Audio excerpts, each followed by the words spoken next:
The research station New Horizon floated quietly around the blue planet Kepler 442b. Dr. Kim Hyun and his wife Dr. Park Mira had been living there for 3 years. They were scientists who studied the GuardHFY, strange beings that looked like they were made of crystal. The GuardHFY were gentle creatures no bigger than human children. Their 7-year-old daughter, Kim So-lee, loved playing with the crystal beings while her parents worked. She thought they were beautiful. When the GuardHFY moved, their bodies made soft musical sounds like wind chimes. Their eyes were big and shiny, and they seemed very wise and old. The oldest GuardHFY was named Thexal. He had learned to speak some Korean words so he could talk to little So-lee. He always called her Little Star Daughter in his musical voice. "Your light burns so bright," he would tell her with a sound like distant singing. So-lee loved spending time with Thexal and the other GuardHFY. They were kind and patient and they never got angry or mean. Her parents had told her that the GuardHFY had never fought with anyone. They were peaceful beings who only wanted to learn and grow their crystals in the station's special gardens. One day, everything changed in the worst way possible. Loud warning sirens suddenly filled the station. The lights turned red and the floor shook hard under their feet. Dr. Kim Hyun ran to find his daughter. His face was scared and worried. "So-lee, we need to get to the escape pods right now," he shouted over the noise. Through the big windows, So-lee could see huge dark ships appearing from nowhere. They were HFY War ships, and everyone in the galaxy knew how cruel and violent the HFY soldiers were. They attacked peaceful places and hurt innocent people. They never showed mercy to anyone. The station shook again as the enemy ships fired their weapons. Dr. Kim Hyun grabbed So-lee's hand and started running toward the escape pods where they would be safe. But then something terrible happened. A huge explosion tore through the station wall. The blast was so strong that emergency doors slammed shut between So-lee and her parents. She found herself trapped in the observation room with 12 GuardHFY researchers, including her friend Thexal. "Mama. Papa." So-lee cried, banging on the metal door that separated her from her family. But the door would not open. The GuardHFY gathered around her, their crystal bodies making worried chiming sounds. Heavy footsteps echoed in the hallway outside. The HFY soldiers had boarded the station. So-lee had seen news reports about what these soldiers did to people. They were mean and violent and they killed anyone who got in their way. The outer doors exploded inward with a loud crash. Armored soldiers with big guns stomped into the room. Their faces were hidden behind dark helmets, and they looked scary and dangerous. So-lee pressed herself against the back wall, shaking with fear. But then something amazing happened that no one expected. The GuardHFY, who had never hurt anyone in their entire lives, suddenly moved together like they had practiced this many times. Their crystal bodies started glowing with bright inner light. They formed a circle around little So-lee, protecting her with their own bodies. Thexal stood right in front of her, spreading his arms wide to shield her completely. His crystal body was shining brighter than So-lee had ever seen before. All the GuardHFY were glowing now, and energy shields began forming around them. "Do not harm the Star Daughter," Thexal said to the soldiers. His voice was still musical, but now it carried a strength that So-lee had never heard before. He sounded determined and brave. The HFY commander laughed in a mean way. "Get out of our way, crystal freaks. We're taking this station." But the GuardHFY did not move. They stayed in their protective circle, their shields getting stronger and brighter. The soldiers raised their weapons and started shooting. The energy blast hit Thexal's body, and cracks appeared across his crystal skin. But he did not fall down. He kept standing there, protecting So-lee with everything he had. One by one, the other GuardHFY were hit by the weapons. Their bodies cracked and their light began to fade, but they kept pouring their life energy into the shields around So-lee. They were dying to keep her safe. "Why do you die for this alien child?" the HFY commander shouted angrily. "She's not even your species." Thexal's body was covered in cracks now, like a broken window. His light was getting dim. He looked back at So-lee with his big kind eyes. When he spoke, his voice was weak but still full of love. "Because some lights must never be allowed to fade." Those were the last words Thexal said before he collapsed. His crystal body hit the floor with a sad, musical sound. Just then, human soldiers burst through the far wall. Captain Lee Jun led them, and his face turned white with shock and anger when he saw what had happened. Crystal bodies were scattered around the room, and little So-lee was crying in the middle of them. The human soldiers fought hard and fast. They drove away the HFY troops and secured the station. But the damage was already done. When the fighting ended, 9 GuardHFY had died protecting one human child. Only 3 survived, including Thexal, who was barely alive. His crystal body was so cracked that light leaked out like water from a broken cup. Captain Lee Jun knelt down beside Soli, who was still crying. She was safe, but the gentle beings who had saved her were dying all around her. The captain's hands shook as he called for medical help, knowing that this moment would change everything between humans and the galaxy forever. The video spread across Earth faster than wildfire. Everyone who had access to the internet saw it within just a few hours. The recording showed little Soli's scared face as crystal beings died around her to keep her safe. The images were so powerful that they stuck in people's minds and hearts. People on Earth watched the footage over and over again. They saw the gentle GuardHFY, who had never fought anyone before, choosing to die for a human child they barely knew. Mothers cried when they watched it. Fathers clenched their fists in anger. Children asked their parents why the pretty crystal people had to die. The video showed everything. It showed how the GuardHFY moved together to protect Soli. It showed how they glowed with bright light as they used their life energy to make shields. It showed how they fell one by one, their light getting dimmer until they died. Admiral Park Jin had been traveling in space for days to get back to Earth. Her uniform was still neat and clean even though she had not slept much. She stood in front of the biggest meeting room on Earth, where all the important leaders from every country came together. Behind her was a huge screen that showed the recording from the space station. The room was completely quiet as everyone watched the GuardHFY form their protective circle around little Soli. Admiral Park Jin's voice was strong and clear as she spoke to all the representatives. "Honored representatives," she said, looking at each person in the room. "3 days ago, something incredible happened. Beings who have never known war or fighting chose to die for one of our children." She paused and let her words sink in. Everyone in the room was listening carefully.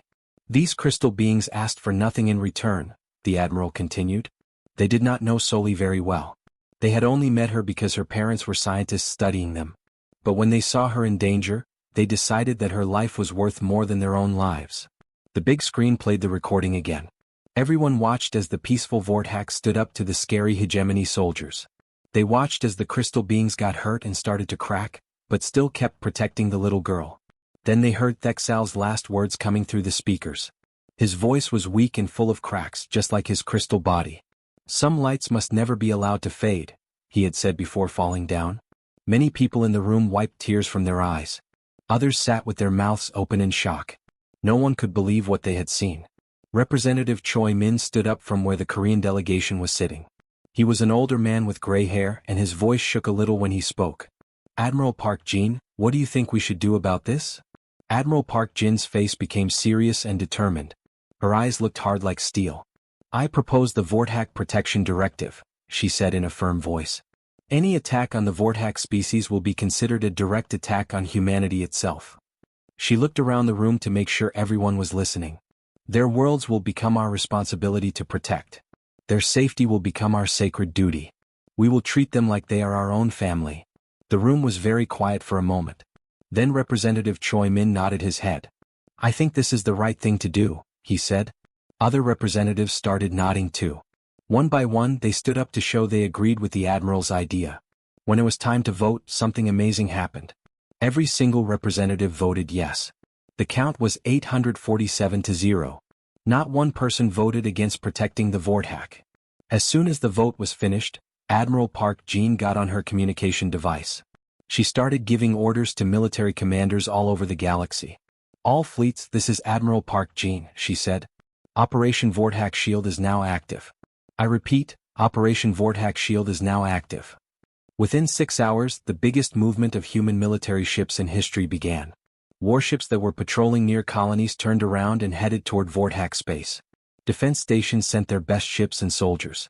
Even small patrol boats joined the massive fleet. Every ship broadcast the same message on all radio frequencies as they traveled through space.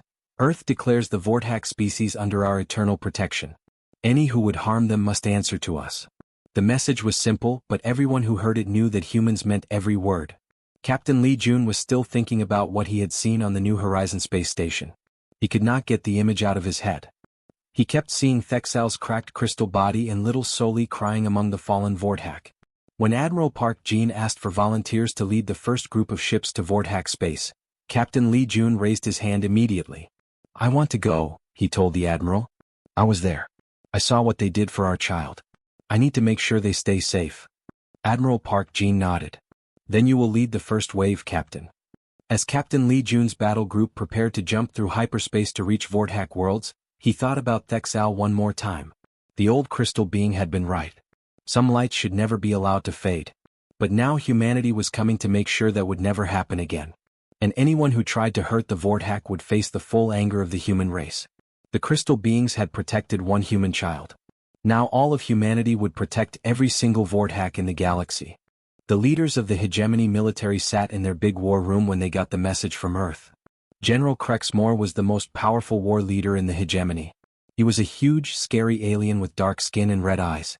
When he heard about Earth's declaration to protect the GuardHFY, he started laughing loudly. These humans are so stupid, he said to his officers around the big metal table. They are sentimental fools who care too much about feelings. The other hegemony officers laughed with him. They thought it was funny that humans would waste their military ships protecting weak crystal beings. General Crexmore stood up and walked to a big screen that showed maps of GuardHFY space.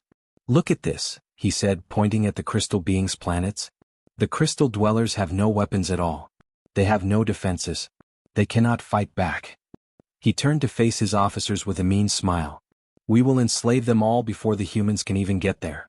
By the time the human ships arrive, we will already own every GuardHFY world. General Crexmore was making a huge mistake. He did not understand how fast humans could move when they were angry. The hegemony put together their biggest invasion fleet. Hundreds of dark warships gathered together, ready to attack the peaceful GuardHFY worlds. The hegemony soldiers were excited because they thought this would be an easy fight. This will be like taking candy from a baby, one hegemony captain told his crew as their ships prepared to jump through space. But when the hegemony war fleet came out of hyperspace near the GuardHFY homeworld, they got a big surprise. Human ships were already there waiting for them. Captain Lee Jun had arrived first with his battle group. His ships were positioned in a protective formation around the crystal being's beautiful blue and green planet. The human ships looked small compared to the huge hegemony fleet, but they were ready to fight. Captain Lee Jun's voice came over the radio to all the hegemony ships. His words were calm but dangerous. Unknown vessels, you are ordered to withdraw immediately from GuardHFY space. General Crexmore was on the biggest hegemony ship. He looked at the human vessels through his viewing screen and started laughing again. Look at them, he said to his bridge crew. There are only a few human ships and we have hundreds. He opened a communication channel to Captain Lee Jun.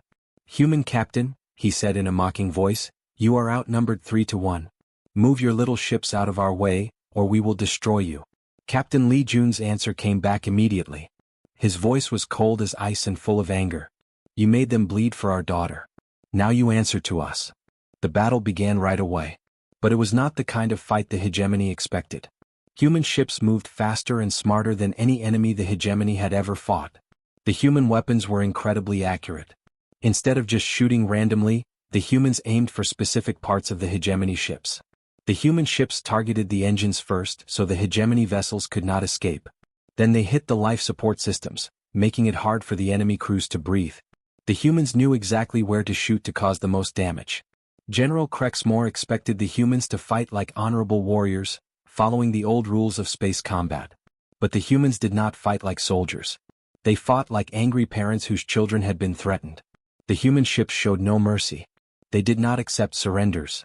They did not take prisoners. They just kept shooting until every hegemony ship was destroyed or disabled. What are they doing? General Crexmore shouted as his own ship started taking heavy damage. This is not how civilized beings fight wars. But Captain Lee Jun and his crew did not care about being civilized. They remembered little Soli crying among the dead crystal beings. They remembered Thexal's cracked body and his final words. They were fighting for family now. The battle lasted exactly 17 minutes. When it was over, the huge hegemony invasion fleet was nothing but floating pieces of metal and debris. Some enemy ships tried to escape, but the humans chased them down and destroyed them too. 2 hours later, Admiral Park Jean arrived with the main human fleet. She expected to find a big battle still going on. Instead, she found Captain Lee Jun's ships patrolling peacefully around the GuardHFY homeworld. Captain Lee Jun, report, Admiral Park Jean said over the radio. Captain Lee Jun's response was short and simple. GuardHFY space is secure, Admiral. The crystal beings are safe. On the surface of the GuardHFY planet, the crystal beings had watched the battle through their telescopes. They were amazed at how fast the humans had defeated their enemies. Elder Velthara was one of the oldest GuardHFY. Her crystal body had scars on it from years ago, when she had protected human children on another space station far away. She walked slowly toward the landing area where human shuttles were coming down. The first human soldier to step out of the shuttle was Sergeant Kim Dae. He was an older man with a kind face, but his eyes looked tired from fighting. When he saw Elder Velthara approaching, he took off his helmet. "Why?" Elder Velthara asked him in her musical voice. "Why do you fight so fiercely for us?" Sergeant Kim Dae had tears in his eyes as he looked at the scarred crystal being. "Because you died for our little girl," he said in a voice full of emotion. "And we humans never forget when someone saves our children." 6 months had passed since the big battle at GuardHFY Prime. Many things had changed during that time. Kim Soli, now 8 years old, sat in the beautiful crystal gardens on the GuardHFY homeworld. The gardens were full of growing crystal trees that made soft musical sounds when the wind blew through them. Soli was not alone. She was playing with her new best friend, a young GuardHFY named Yexera. Yexera was about the same size as Soli, but her body was made of pretty blue crystal that sparkled in the sunlight. The two children were building little crystal houses together and laughing as they played. Above them in the sky, human patrol ships flew in slow circles around the planet. The ships were there to keep the GuardHFY safe from any enemies who might try to attack them. The sight of the protective ships made both children feel secure and happy. Dr. Park Mira sat on a crystal bench nearby, watching her daughter play. She was amazed at how much Soli had changed since the terrible day on the space station. Her little girl seemed more grown up now, more thoughtful about things. Soli asked deeper questions about life and seemed to understand complicated things that most children her age could not grasp. But the biggest changes had happened to the GuardHFY themselves. Before the attack, their crystal bodies had been pale and see-through, like clear glass. Now their crystals glowed with bright inner light, like they had fires burning inside them. They were still peaceful beings who did not like to fight, but they seemed stronger and more confident under human protection. The most amazing change was in Elder Thexal. Everyone had thought he would die from his injuries on the space station. His crystal body had been cracked all over and his light had been very dim. But somehow he had gotten better. His body still had the cracks from that day, but now soft light glowed through those cracks, making beautiful patterns on his crystal skin. Thexal walked slowly toward Dr. Park Mira. His movements still made gentle chiming sounds, but they seemed stronger than before. When he reached her, he sat down on the crystal bench beside her. "Your daughter asks very difficult questions," Thexal said in his musical voice. His words had a sad but proud sound to them. Dr. Park Mira looked at him with curiosity. "What kind of questions does she ask you?" Thexal's big shiny eyes watched Soli as she played with Yexera near the crystal pond. "She wants to understand why we saved her that day. She keeps asking why we chose to die for a child we had only known for a short time." Dr. Park Mira felt her heart get heavy. She had been wondering the same thing for months. "What do you tell her when she asks?" Thexal was quiet for a moment, thinking carefully about his words. Then he spoke in a voice full of deep feeling. "I tell her the truth about what we saw that day. We GuardHFY can see something special about living beings. We can see their life light, the energy that makes them who they are." He paused and looked directly at Dr. Park Mira. "We see life light in all creatures, but humans burn differently than anyone else. Your species carries such strong love, such fierce need to protect others. When we saw Soli in danger, we recognized something important." "What did you recognize?" Dr. Park Mira asked softly. Thexal's crystal body made harmonious chiming sounds as he spoke. "We recognized kinship. We saw that your little daughter carried the same protective light that drives your entire species. The same fire that makes you travel across the whole galaxy to keep us safe. The same flame that makes you fight beyond all reason when your children are threatened."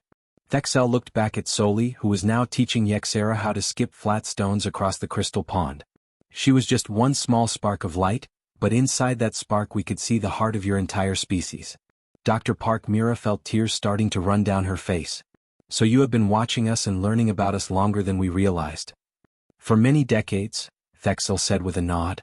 "We have studied your people from far away. We saw in you the same protective instinct that made us sacrifice ourselves that day, but your instinct is so much stronger than ours. Your species does not just protect other beings, you adopt them. You make the safety of others into a sacred mission that you will never give up." Thexal's voice became even more emotional. "This is why we could not let your spark fade that day. We knew that if we let Soli die, the galaxy would lose something precious and irreplaceable." Just then, as if she had heard them talking about her, Soli came running over from the pond with Yexera following behind her. The human child's eyes were bright with excitement and mischief. "Mama," Soli said breathlessly, "Yexera wants to learn how to speak Korean like us. Can you teach her our language?" Dr. Park Mira smiled as understanding filled her heart. She finally understood what had really happened 6 months ago. The Vortak had not just saved her daughter's life. They had chosen all of humanity to be their family. "Of course I can teach her," Dr. Park Mira said, reaching out to gently touch Yexera's crystal hand. "We are all family now." The young Vortak's crystal body glowed brighter with happiness, and Soli clapped her hands with joy. Above them, human ships continued their protective patrol, keeping their new crystal family safe under the alien sky. 1 full year had passed since the day that changed everything. The galaxy was not the same place it had been before. Many things were different now, and most of those changes were good ones. Kim Soli was now 8 years old. She stood in the big observation room of a human spaceship called the Guardian's Light. The ship was patrolling around Vortak space, making sure no enemies could get close to the crystal beings' worlds. Next to Soli stood her best friend Yexera. The young Vortak had grown bigger over the past year, and her crystal body glowed much brighter than any Vortak anyone had ever seen before. She was pointing excitedly at the stars outside the big window. "Look at all those pretty lights," Yexera said in perfect Korean. She had learned to speak the human language very well. Soli smiled and pointed to one particular star that looked yellow and warm. "That one over there is Earth," she told her crystal friend. "That's my home planet. That's where all the protector ships come from." Yexera's crystal body sparkled with curiosity. "Your home must be very beautiful to make such brave people." Across the room, Admiral Park Jin was watching the two children play together. She was thinking about how much had changed since the Vortak Protection Directive was signed. What had started as a promise to protect one species had grown into something much bigger. Word had spread quickly across the galaxy about humanity's promise. The message was simple but powerful. If you protect a human child, humanity will protect your entire species forever. Many alien races had heard this message and remembered it. The Zilani were the first ones to test whether humans really meant what they said. The Zilani were tall, thin beings with silver skin who lived on desert planets. When hegemony slavers attacked Zilani colony ships, there were human families on board as refugees. A group of old Zilani elders could have saved themselves by running away. Instead, they hid the human children in their most sacred temples. The elders fought with simple weapons against the heavily armed slavers. Most of the elders died, but they kept the human children safe until help arrived. When the human military heard what had happened, their response was fast and complete. Within days, the entire Zilani species was declared under Earth's protection. Human fleets moved to defend all Zilani worlds. After the Zilani came the Thylorians. They were small, furry beings who were good at fixing machines. When human colonists got trapped in a mining accident, Thylorian rescue workers dug for days to save them. Some Thylorian rescuers died in cave-ins, but they never gave up trying to save the human children. Then came the Nexari, who looked like giant butterflies with colorful wings. They used their bodies to shield human refugees from poison gas attacks. After them came the Veiltan, mysterious beings made of living energy who shared their life force to heal dying human children. Each time the same thing happened. When aliens risked their lives to save human children, humanity responded by promising to protect that entire species forever. And humans always kept their promises. Captain Lee Jun's voice suddenly came over the ship's communication system. He sounded urgent but calm. "Admiral Park Jin, we are getting a distress call from the Outer Rim territories. The Kethari are reporting that their colony is under attack by hegemony forces." Admiral Park Jin nodded seriously. The Kethari were plant-like beings who were amazing healers. Just a few months ago, their doctors had saved an entire human colony from a deadly plague. They had worked day and night, using their own life energy to cure the sick humans. "Set course for Kethari space immediately," Admiral Park Jin ordered. "Signal the entire fleet. Tell them that humanity honors its debts." The ship began to turn toward the outer part of the galaxy where the plant people lived. Yexera walked over to Admiral Park Jin's command chair. Her crystal body was pulsing with curious patterns of light. "Admiral friend," Yexera said in her musical voice, "I have a question for you." "What is it, little crystal?" Admiral Park Jin asked with a smile. Yexera tilted her head in the way she did when she was thinking hard. "Why do your people fight so hard for so many different species? You could stay safe on your own worlds, but instead you travel far to help others." Admiral Park Jin thought about the question for a moment. She remembered her conversation with Elder Thexel many months ago. Your people taught us something very important, she said to Yexera. You showed us that some lights are worth dying for. She looked out at the stars through the big window. But we learned something else too. When you protect those lights and keep them safe, they burn brighter and stronger. And when they burn brighter, they help light up the whole galaxy. The Guardian's light jumped into hyperspace, moving faster than light toward another world that needed help. As they traveled, Soli pressed her face against the window and looked back at where they had come from. Behind them, Vortax space glowed with the combined light of human patrol ships and beautiful crystal cities. It looked like a bright beacon of hope shining in the dark emptiness of space. Soli was the little girl who had been saved by crystal beings who barely knew her. Now she was watching as her entire species carried that same protective spirit to other worlds and other children who needed help. Elder Thexel had been right when he said those words before he fell. Some lights must never be allowed to fade. And under humanity's protection, the galaxy was becoming brighter and more beautiful than it had ever been before.